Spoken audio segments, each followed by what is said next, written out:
Today I'm gonna cook a fried milk fish with salted egg slash coconut cream. So here's are the panakot, onion, bawang, kamatis. So you're gonna saute the onion and then after that garlic. After the garlic, it's tomato. So after that tomato, yeah, like that. So pagkatapos nyan, we're gonna do flaming.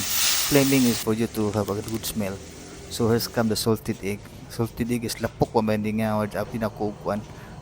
So yan is ano pa, hilaw pa. Hindi ko pa na boil. So yan, akala ko ano, luto na siya. So I'm gonna boil it first. After that, you're gonna put the salted egg, then smash it.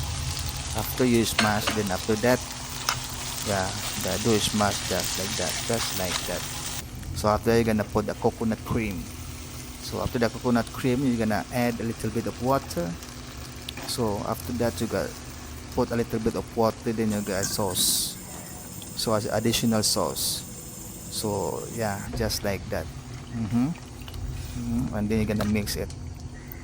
Then you're gonna put the fish after that. So this one is I'm gonna put the black pepper, then sugar to combine the taste of the salted egg. So here's come the finished product. Thank you, love you, bye.